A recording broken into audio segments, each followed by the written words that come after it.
Y le vamos a dar la palabra al maestro Vladimir Pliego.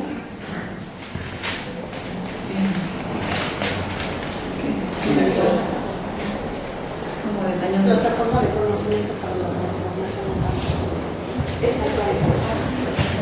Muy bien, muy buenas tardes. Vamos a iniciar para agilizar esto. Me parece que la presentación que voy a platicarles complementa mucho de lo que ya dijo el doctor Giancarlo. Voy a enfocarme en dos puntos principales: rescatar lo que creo que debe estar en la mesa para una ruta crítica para el fortalecimiento de la comunidad en el Valle de México especialmente, pero particularmente en la Ciudad de México, para atender el problema de la ocupación social del espacio en un escenario de cambio climático.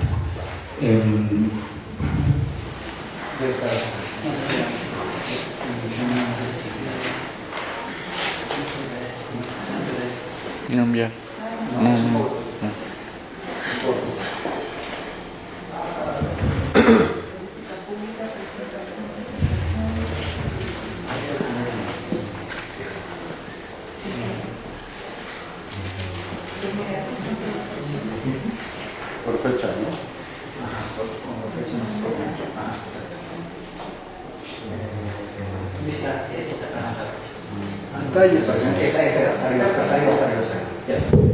Ok, vamos a iniciar. Entonces el objetivo es un poco poner en la mesa algunos elementos que me parece que debemos considerar para establecer una ruta crítica para participar en el ordenamiento territorial en la Ciudad de México y en el Valle de México, si fuera posible, con elementos de cambio climático. Entonces vamos a ir comentando algunas cosas. Son 5 puntos los que voy a desarrollar y 2 de ellos prácticamente los ha desarrollado ya el doctor Giancarlo.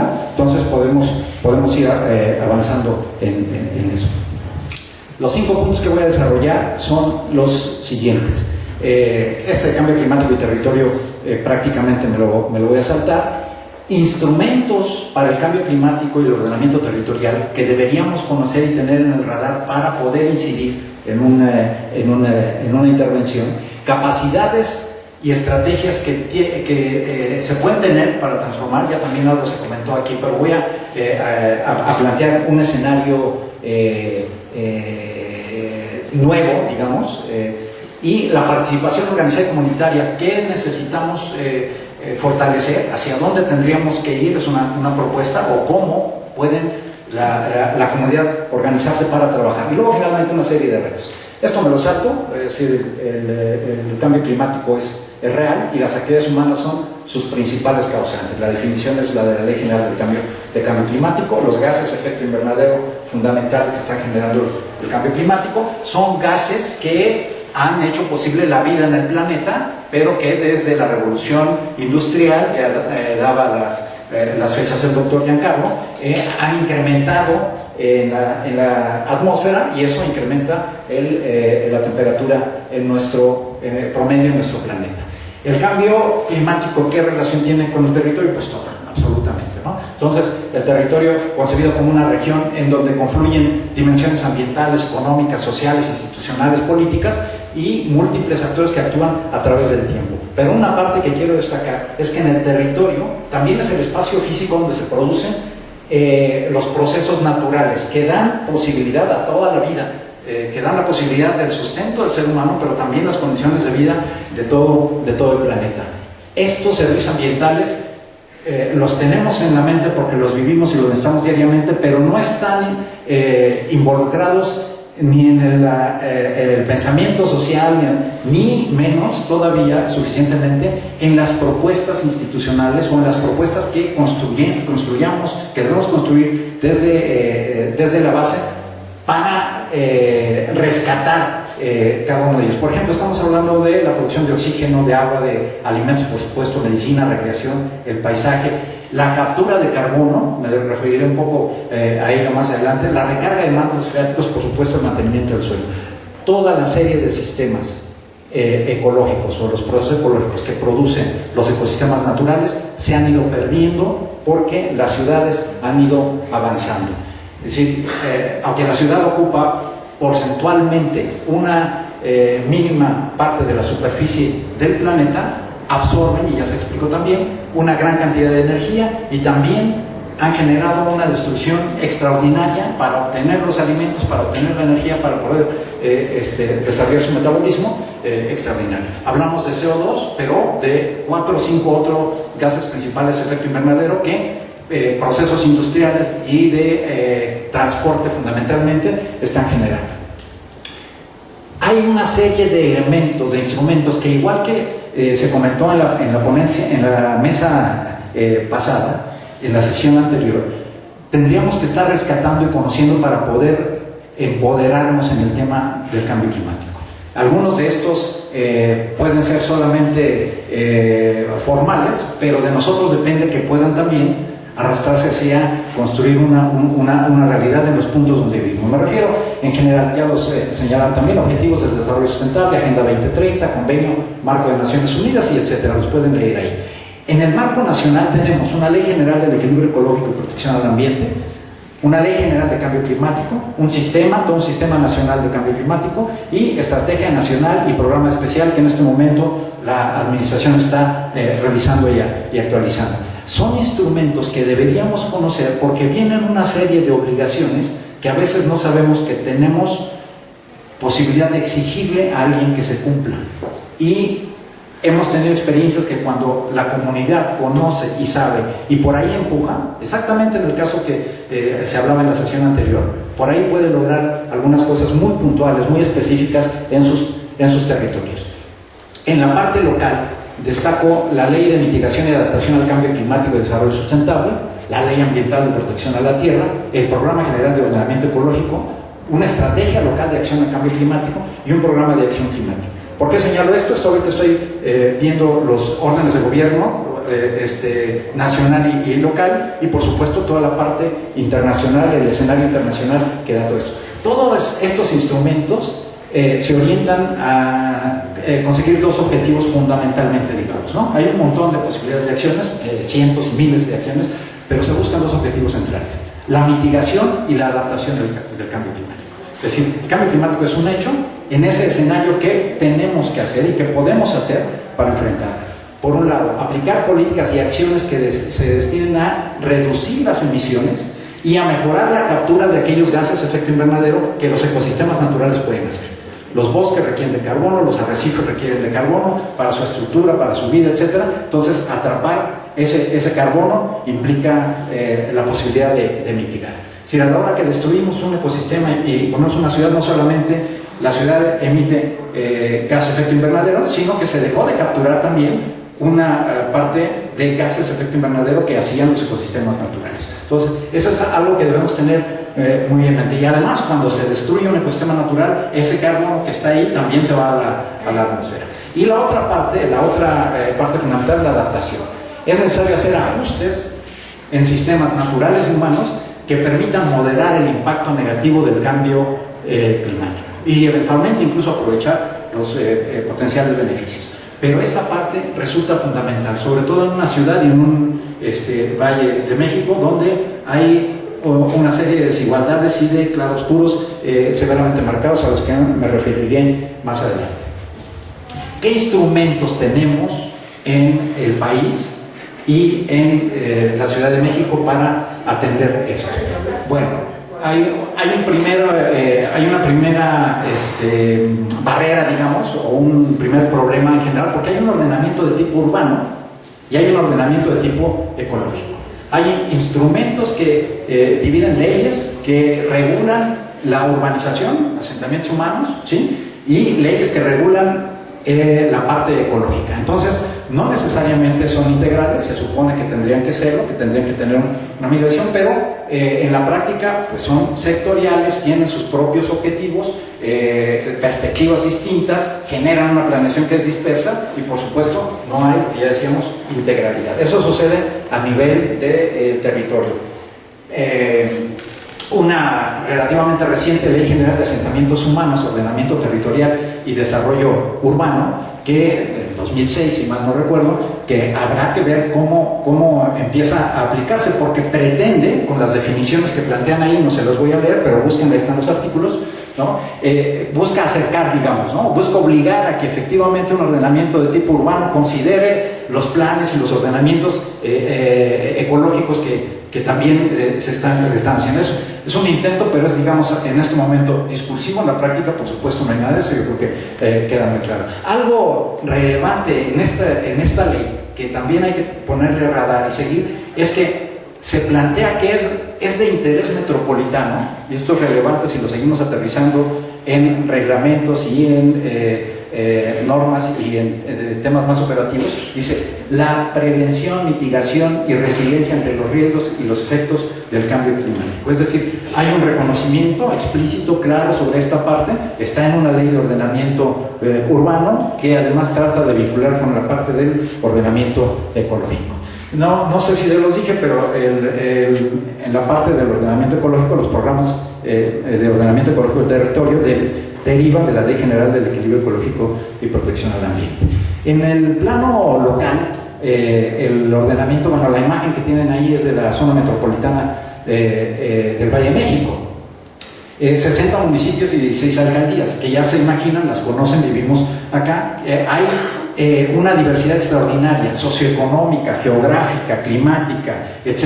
Entonces, ¿cómo ordenar todo este monstruo, todo este asunto disperso, si además los instrumentos que tenemos no necesariamente nos están ayudando en eso? En la Ciudad de México también tenemos esta división de, por una parte, planear hacia lo urbano y por otra parte, planear hacia lo ecológico. Es de todos conocido aquí que tenemos una parte de suelo de conservación, 59% de la superficie de la Ciudad de México, y el resto de suelo urbano. Entonces hay una planeación hacia una parte de la superficie y otra hacia distinta. Es decir, otra vez como entes distintos, no de manera integral, lo que genera que incluso se contrapongan, pues, ¿no? Es decir, no es un tema fácil de atender a partir de querer ordenar el territorio de la Ciudad de México. 9 alcaldías tienen el suelo de conservación, la mayoría de ellas en el sur, algunas de ellas, Milpalta, por ejemplo, totalmente suelo de conservación, pero 3 de ellas, Milpalta, Tlalpan y Xochimilco, concentran más del 70% de este suelo de conservación. ¿Qué implica el suelo de conservación? Pues recordemos esta parte que dijimos de los servicios ambientales o servicios ecológicos. Se está produciendo agua, se está capturando carbono, se está generando mantenimiento de la biodiversidad, se está manteniendo el suelo. Frente a fenómenos hidrometeorológicos cada vez más violentos, el que el suelo esté compacto y haya vegetación nos ayuda a mantener el suelo. Es decir, es una parte de la mitigación, pero sigue siendo también una parte de la adaptación. Es decir, es muy relevante en la Ciudad de México y resulta un instrumento fundamental mantener el suelo de conservación. Como se podrán imaginar, hay asentamientos humanos irregulares que lo invaden, ¿no? Yo quiero destacar, además del suelo de conservación, que en la Ciudad de México tenemos 23 áreas naturales locales, 7 que son parques nacionales que coadministra o las alcaldías o la SEDEMA, el gobierno de la Ciudad de México con la Comisión Nacional de Áreas Naturales Protegidas, y otras más que tienen restricciones todavía más especiales que las de suelo de conservación. En suelo de conservación hay una densidad que se puede cumplir, un poco de desarrollo muy limitado, pero en las áreas naturales hay todavía una restricción mayor. Y quiero destacar 2 figuras especiales de estas áreas naturales que tienen que ver con la posibilidad de que lo haga, de que la planeación de ese espacio físico la hagan las comunidades más directamente, que son las reservas ecológicas comunitarias y las áreas comunitarias de conservación ecológica, donde la comunidad propone el área que va a conservar. Normalmente, ya lo decían también en una de las pones pasadas, cerca del 70% del suelo de conservación es propiedad social. Entonces la comunidad propone conservar, aparte hay un convenio en alguna de estas figuras para trabajar de manera conjunta y mantener estos servicios ambientales. Destaco, ahí tampoco lo van a alcanzar a ver, pero se los platico, es tan importante valorar cómo estas figuras nos deben ayudar a enfrentar el problema de cambio climático, que en los datos de allá abajo, esta información de valoración de servicios ecosistémicos del Parque Nacional Iztapopo del 2017 hace un análisis de captura de carbono, de infiltración de agua, de mantenimiento del suelo, que trabajan en el polígono del parque y 10 kilómetros alrededor del parque. Y los resultados son muy interesantes. Al margen de si es un montón o poco, sí capturan, por supuesto, ahí pueden consultar los datos, pero hay una diferencia. Dentro del área natural protegida se captura mayor carbono, dentro del área natural protegida hay una infiltración mayor de agua y dentro del área natural protegida también hay una mayor cantidad de conservación de suelo que en la franja que está alrededor. Estos datos son interesantes nada más para poder valorar de repente estas figuras, pero además si estas figuras, no es el caso del Parque Nacional Iztapopo, porque no hay comunidad ahí adentro, pero puede ser el caso de esas otras dos figuras que les decía yo, y en las que puede proponerse las comunidades, los barrios pueden proponerlos en asociación con la academia, un trabajo de construcción de preservar los servicios ambientales y garantizar el aprovechamiento que puede ser tradicional, que puede ser mucho más compatible con la conservación que con, ya se mencionaba también, que con esta idea del mercado y de la venta. El cambio climático efectivamente es relativamente nuevo, sobre todo para los gobiernos locales. Lo es también a nivel internacional, pero hay mucho más instrumentos y más coordinación. A nivel nacional me parece que existen elementos que se pueden aprovechar, pero es muy nuevo en la parte local. Y ya vimos un poco las características de las capacidades de los gobiernos locales, y el gobierno de la Ciudad de México es el que tiene más instrumentos y más trabajo caminado en este tema.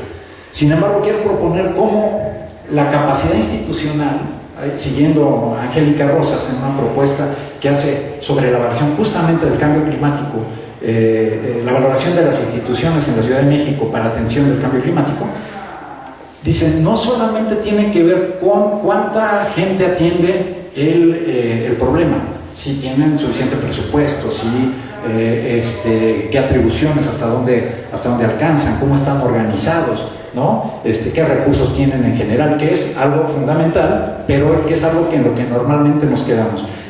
Se propone, y les proponemos, que esta parte también tiene que ver con el ambiente institucional, con el ambiente en el que está la institución, con los procesos económicos y sociales que se están dando en ese momento. Es decir, el contexto institucional del sector público y el entorno económico, político y social dentro del que se encuentra juegan un papel fundamental para que pueda hacer algo o para que no lo pueda hacer.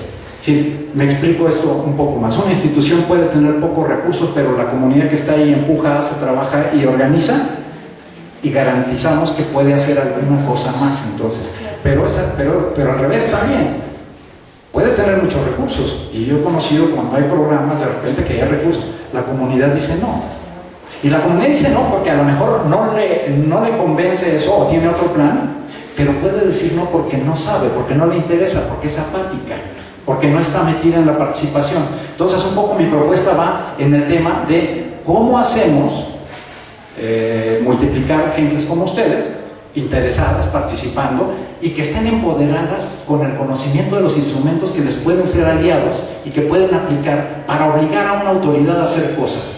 La autoridad efectivamente va a decir, y más ahora en una austeridad republicana, casi franciscana, pues no hay dinero y a ver cómo le hacen, ¿no? O sea, no tengo posibilidad, pero la posibilidad de construir esas capacidades con las comunidades es algo que quiero dejar aquí en la mesa, porque hacia allá tendríamos que atender.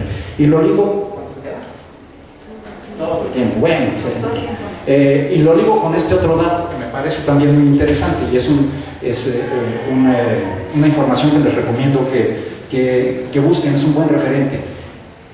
La UNAM hizo un trabajo de una encuesta nacional sobre el medio ambiente, lo hizo sobre muchas cosas, es todo un sistema interesante, pero que quiero comentar especialmente sobre medio ambiente, ¿no? La dimensión ambiental en los albores del siglo XXI, y preguntó a nivel nacional, ¿no?, sobre temas de cambio climático, y entonces tenemos ahí pues una sorpresa y un escenario social en el que tenemos que trabajar, y pues, todos ustedes, todos nosotros, ser multiplicadores.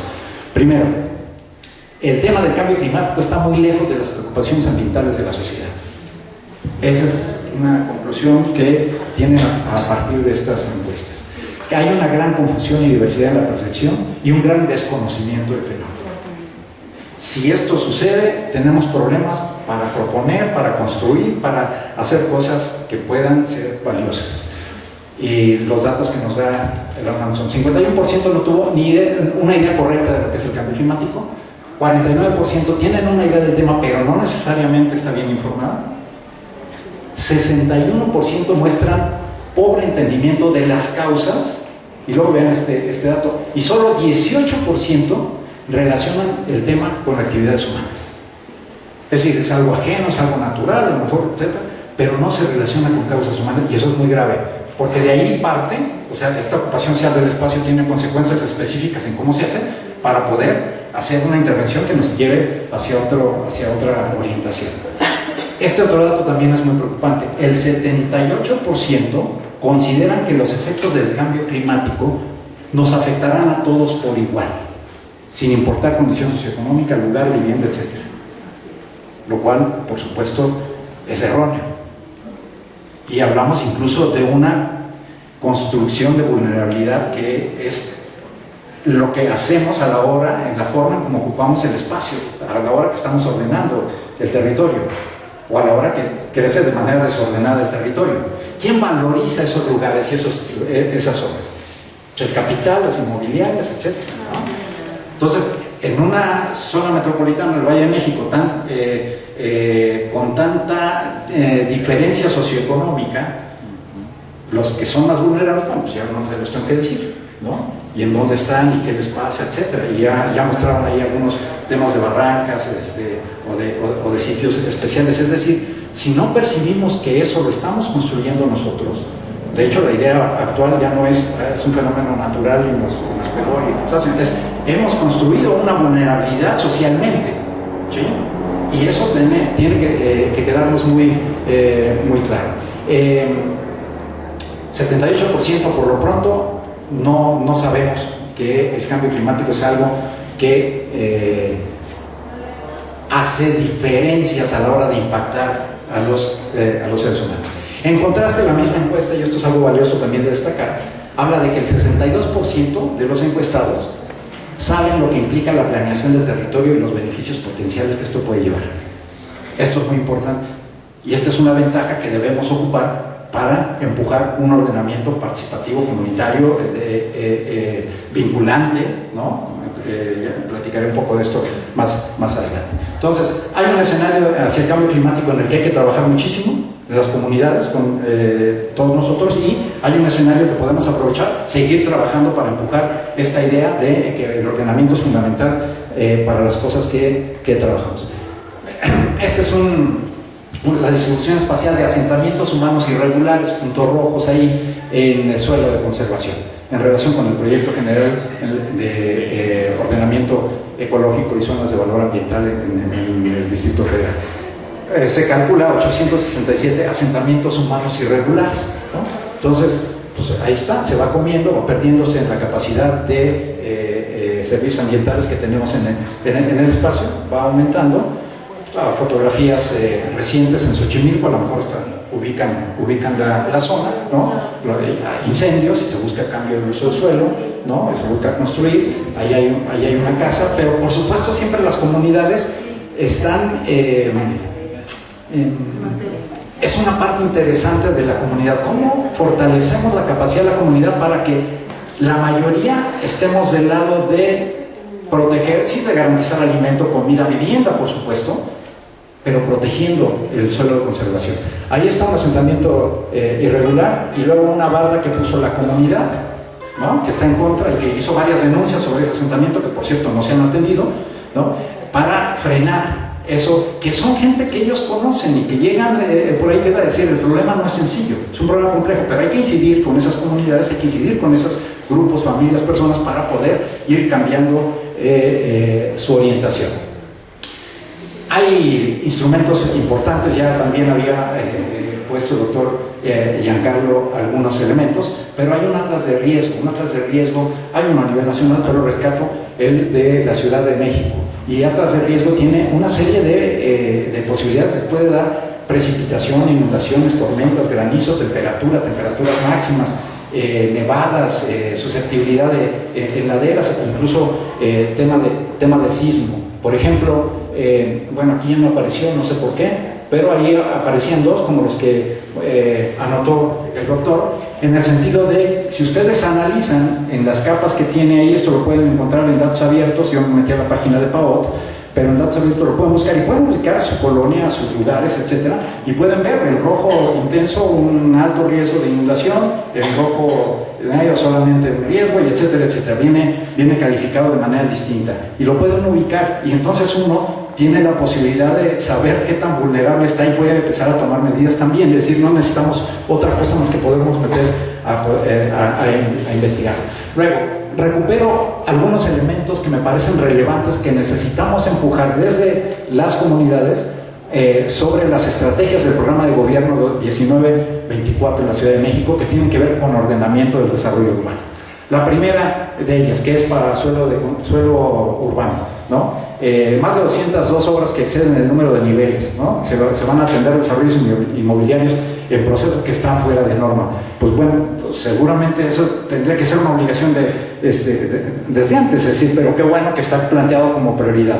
Pero es posible, seguramente así sucederá, que nuevos desarrollos irregulares estén creciendo. Pero ahorita están ubicados estos 202 que arrojan 400 niveles que están fuera de la norma, es decir, les permite 4 niveles, pero construyeron 6, etcétera, etcétera, ¿no? Y hay una violación en general a una serie de normas ambientales que tienen que ver con el suelo urbano, la norma 26, por ejemplo, ¿no? En la densidad, en el número de viviendas adicionales para las que no están autorizadas, afectación del patrimonio, el caso acá de la UNAM y el edificio de Migrant construido ahí cerca, violación del uso del suelo, por supuesto, y afectación en barrancas, áreas verdes, áreas de valor ambiental y suelo de conservación. La otra parte, la ley del Instituto de Planeación, que está en estos días en una discusión en la Cámara de Diputados, que justamente algunas observaciones, algunas no exentas de un contenido político, pero otras observaciones valiosas, están retrasando la publicación. Pero la conocemos, hay que verla. Esta es complementaria de la ley que nos platicaban en la sesión pasada, digamos, para poder tender puentes y exigir cumplimientos en donde sea valioso. Hay dos o tres elementos más. Establecer cambios normativos que promuevan el estudio único de impacto urbano y ambiental, que eso es una cosa operativa, pero que es valiosa porque agiliza los procesos.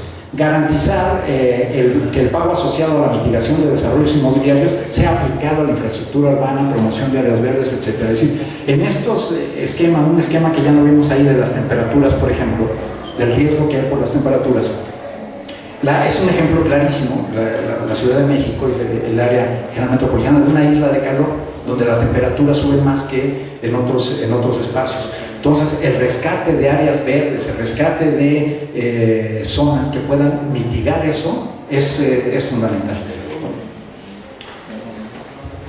Impulsar normas para las viviendas nuevas que promuevan de manera efectiva captación de agua de lluvia y uso de energía solar.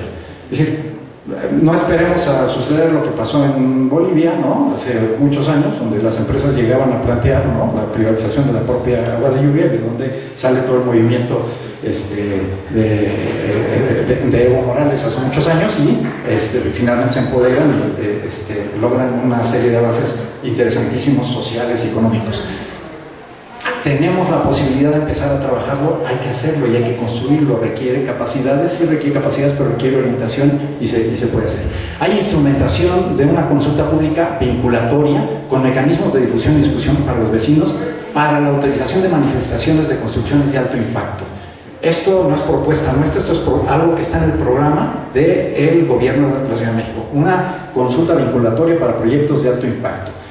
Vinculatorio implica que si la gente dice no, pues es no, o que si hay condicionantes, ¿verdad?, etcétera. Entonces, no hay que dejarlo. Este es un instrumento fundamental que ahora que proporciona un programa y que hay que ver cómo efectivamente se aterriza en unos instrumentos muy específicos para ver cómo lo orientamos. La ley de participación ciudadana, que seguramente ya conocen y que han revisado, que plantea pues distintas formas de organizarse, ahí están una serie de formas declarativas y las definen, pero que no nos deben amarrar, digamos. Podemos revisarlas y ver cuál de ellas puede ajustarse, cuál de ellas nos conviene como organización, como comunidad utilizar, porque están ahí, pero no se circunscribe a esas. La organización comunitaria tiene que ser creativa, tiene que ser en función de sus necesidades, de sus objetivos, y eso tiene que también traducirse. Hace rato decía en la sesión anterior, hay cosas de hecho,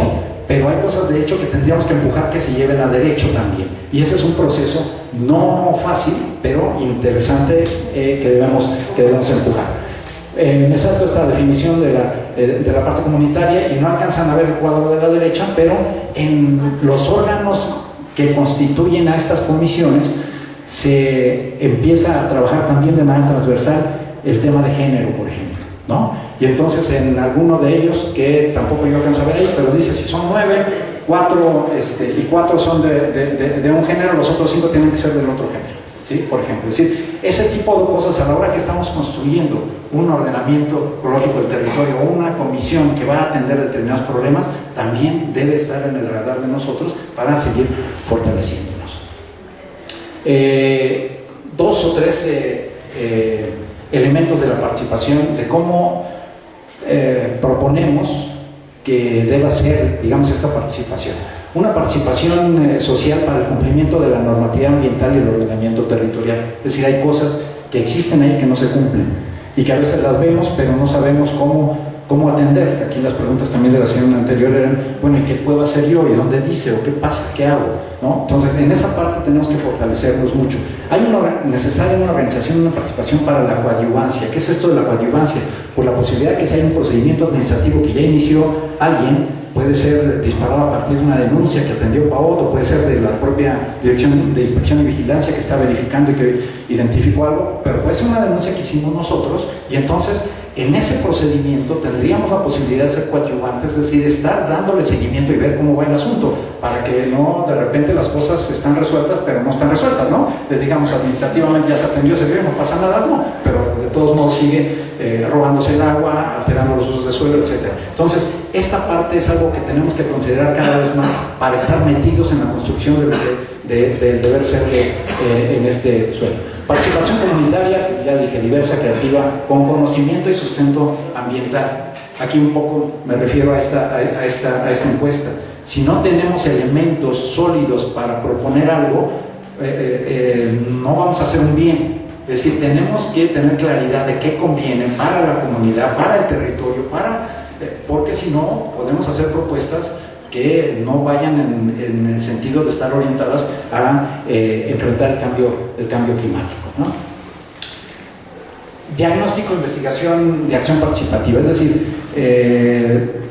¿quién hace los diagnósticos? Bueno, pues tendría que hacerlos la propia comunidad, es decir, si pueden ser las academias, pueden ser las universidades, pueden ser las instituciones de gobierno, pero siempre con la comunidad. Es decir, no hay manera de tener la mejor fotografía de una condición que participar la comunidad, pero además la comunidad participante en este proceso va a garantizar que después se promuevan acciones para resolver el problema del que se trata, ¿no? Un poco de este es el concepto, tiene muchas posibilidades de aplicarse, un diagnóstico de investigación de acción participativa, digamos, pero la idea es que nunca nada fuera de la comunidad en el diagnóstico, ¿no? Ya hicimos el diagnóstico, ya hicimos la consulta y todo, etc. Hay un problema muy complejo en relación a cómo están organizados los representantes, por ahí no sé si lo anoto, pero tiene que haber una mayor claridad de quiénes son los representantes, etcétera, porque eso en todos los procesos, en todos los problemas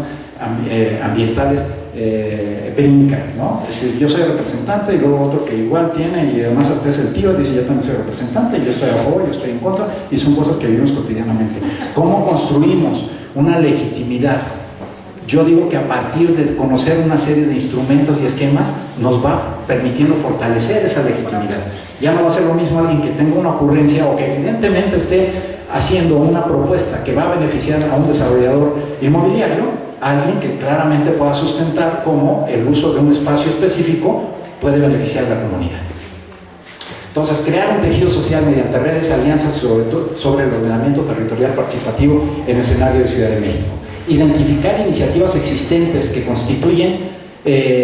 contribuyan a fortalecer acciones de ordenamiento urbano sustentable. Me recuerdo, porque me han invitado a participar en alguna de ellas, Bosque de Agua es una iniciativa que pretende recuperar los ecosistemas boscosos en la zona metropolitana del Valle de México como estaban hace 50 años, muy concreta. Es decir, queremos regresar a eso. Y ha tenido desde hace varios años pláticas con comunidades, han trabajado, han logrado frenar un proyecto de una carretera hacia allá, hacia el sur de la ciudad.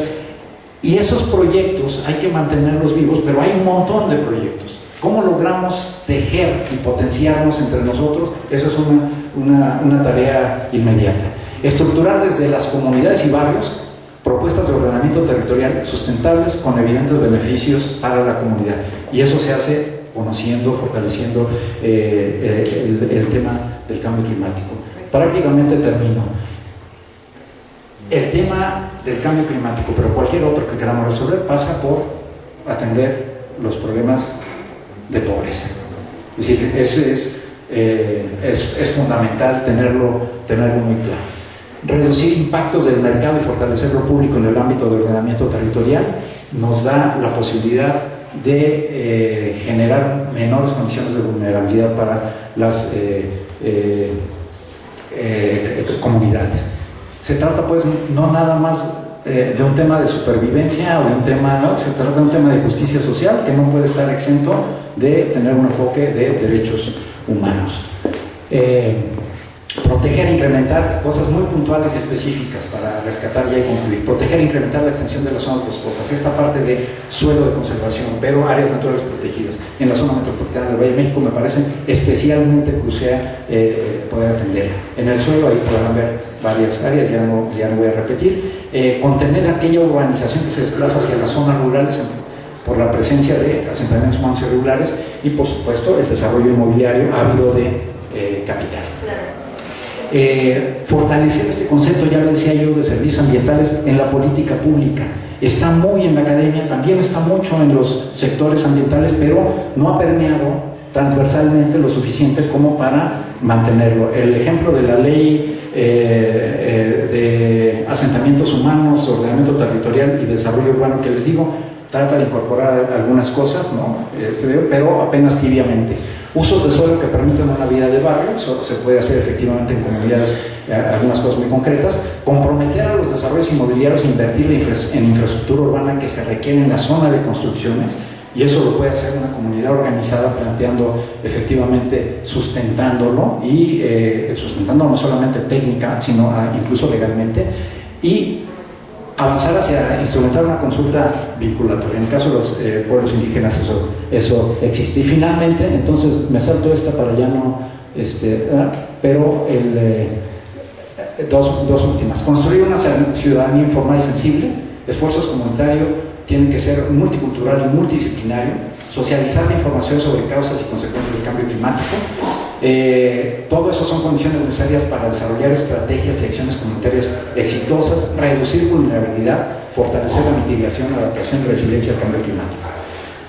Todo esto tiene que hacerse sobre la base de los conocimientos cotidianos y de autogestión de las propias comunidades. Y concluyo con una propuesta que me parece que tiene que ser hacia donde vayamos trabajando, sumamente complicada, pero que tendríamos que empezar a construir una ruta crítica para ello. Construir un programa de acción climática del Valle de México desde las propuestas de las propias comunidades. Esto implica fortalecer la participación social, la calidad y representatividad y legitimidad, que no es un problema sencillo, pero que hay que estar atendiendo, y fortalecer las capacidades técnico-administrativas de la comunidad. ¿Qué quiere decir eso? No que se vuelvan especialistas, pero que sepan dónde preguntar, a quién preguntar, dónde consultar, y eso a veces es muy sencillo y empodera sustancialmente. Inducir la gobernabilidad y la gobernanza con escenarios donde puede combatirse corrupción, clientelismo, criterios electorales, etc. Que ha sido muy común, los programas de beneficio para quienes dicen cuidar de repente una zona de suelo de conservación, pues a lo mejor son los clientes o han sido los clientes que van a votar por ese partido, etc. Y eso necesitamos continuar generando condiciones para que no suceda así.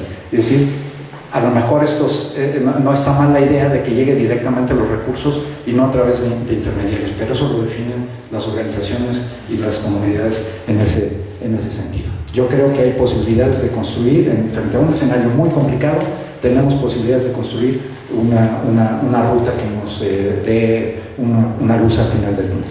Muchísimas gracias.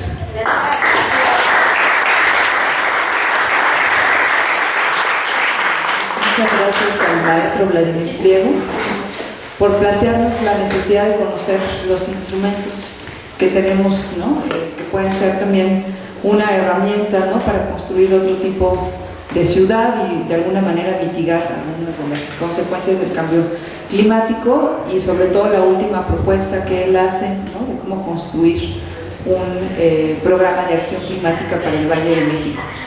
Entonces, les doy la palabra a ustedes. Ya sé que están cansados, ha sido una sesión pesada, pero les quiero dar la palabra a ustedes para que hagan comentarios, preguntas a Giancarlo o al maestro Vladimir.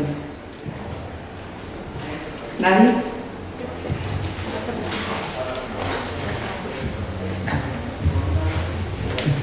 Buenas tardes. Yo vengo de San Miguel Topilejo. Me pareció muy bien lo que dijo el maestro Vladimir de la cooperación por parte de las comunidades. Yo ahorita vengo de Topilejo, incluso ya se está formando un comité, y en ese comité ya están participando las autoridades del pueblo, que son las comunales, ejidales y autoridad por parte de alcaldía. Pero lo que sí nos falta, como apenas empiezan esas reuniones y todo eso, orientación, como lo acaba de decir él, en qué distancias, y tener el conocimiento para poder defenderlo, porque en sí Topilejo es el principal pulmón de la Ciudad de México, y se ha estado ya cada vez reduciendo más por la venta de terrenos. No es porque sean invasiones por parte de que lleguen e invadan, no, más bien la comunidad, tanto ejidal como comunal, han ido vendiendo sus espacios, y al estar vendiendo esos espacios pues ha ido creciendo la mancha urbana y ha habido problemas de equipamiento y sobre todo del agua. Ahorita la alcaldía ha estado ayudando por medio de la isla de captación de agua, porque hay una parte del pueblo que tiene agua y otra parte que no tiene agua. Entonces, en tiempos de lluvias, toda la parte que es digamos, las 2/3 partes que no tenemos aguas y somos surtidos por medio de pipas, captamos el agua de lluvia en esa época. Ahorita también se está haciendo el programa de solares y todo eso, pero sí, como que hace falta más apoyo por parte de institutos de orientación técnicas y todo eso a esa comunidad, para que hagan conciencia a las autoridades que el mal uso de vender las tierras está ocasionando todo ese daño a la Ciudad de México y principalmente a los que vivimos ahí. Ahorita hay mucha participación por medio de estas autoridades para que haya un cambio en el pueblo, pero sí necesitamos el apoyo de ustedes para que en las reuniones que tengamos, que nos orienten y hagan pues, su conocimiento a todas estas, para que nos hagan como ese caminar y ir creciendo más, y para más que nada, porque es beneficio también para la Ciudad de México en el centro. Claro.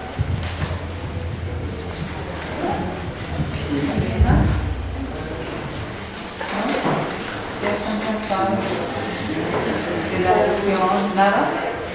Siempre el tema ambiental nos causa preguntas, ya ven cómo sí tiene razón la encuesta de que no están. Pues no saben si ¿Por qué van a...? ¿Puedes acercar tantito?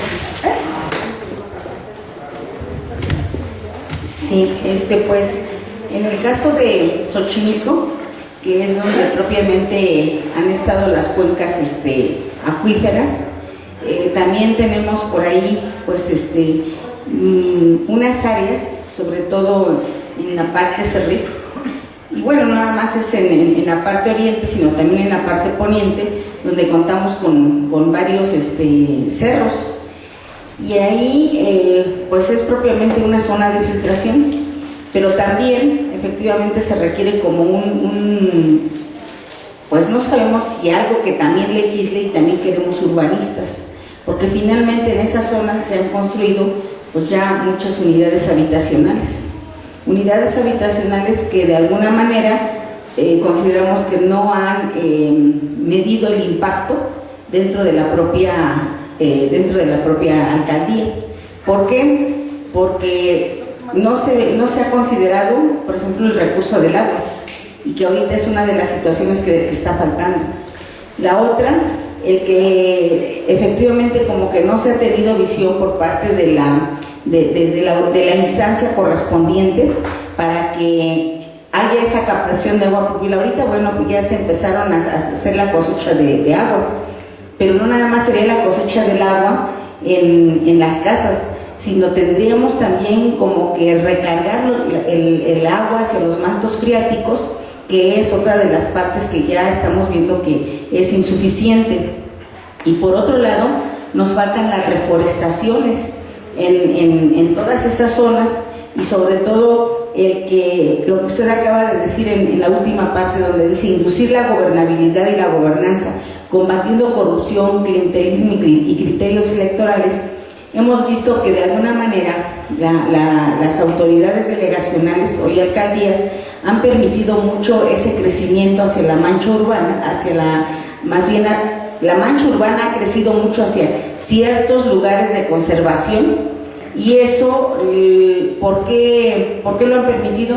Porque ahí está precisamente el clientelismo electoral, para cuando se vienen las elecciones, con la gente más vulnerable es de la que se aprovechan. Entonces, como que sí necesitamos también esa orientación a los pueblos, sobre todo, pues sí nos gustaría que por parte de ustedes, con toda esa experiencia y ese conocimiento, que sí se pudiera ir acercando también a nosotros como comunidades de pueblos originarios, como para pues incluso ir sensibilizando a la misma comunidad para que no vendan sus terrenos, sino para que se les dé otra alternativa, pero también pues considerando todo este cambio climático del que ustedes nos han mencionado, porque finalmente eran terrenos de labor, y ahorita ya esos terrenos ya no son de siembra. Eran terrenos, se les llamaba terrenos de temporal, porque nada más se sembraban en ciertas épocas. Ya se sabía que cuando venía la lluvia, pues el producto iba a tener iba propiamente ¿cómo se le dice? A pegar, como dicen ahí en el pueblo. Pero ahorita, desafortunadamente, ante todo el cambio climático, ya las lluvias ya son irregulares, ya no hay la siembra como debe de ser, y por consiguiente, pues esos terrenos que eran de labor, ahorita ya son casas. Entonces sí necesitaríamos como ese acercamiento, esa asesoría por parte de ustedes, y pues tener una comunicación más cercana en este sentido. Muchas gracias. Gracias. ¿Te puedes acercar para ti?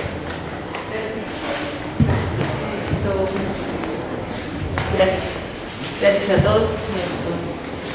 Pues justamente, y qué bueno, resonando con el tema de la reforestación, poco escuchamos hablar del tema de plantar árboles, y si hay algún antecedente de alguna campaña de ordenamiento que se haya hecho a nivel local, municipal, federal, yo que sé, algo que pueda darnos como una línea. Y por último, si se documentan esos esfuerzos de acciones que la comunidad haga, y si las tienen documentadas y cómo se les da continuidad en ese sentido. Y bueno, sumando al tema de los retos, sumaría a la población infantil para poderla incluir realmente en esta proyección, ¿no? Sería. Gracias. Yo voy a preguntar, ya que hemos estado viendo a lo largo de distintas sesiones del seminario cuáles son los retos del ordenamiento territorial, y siempre hemos estado planteando como dos ideas, ¿no?, sobre el ordenamiento territorial. Un ordenamiento territorial que es impuesto, ¿no?, y un ordenamiento territorial que tendría que ser participativo.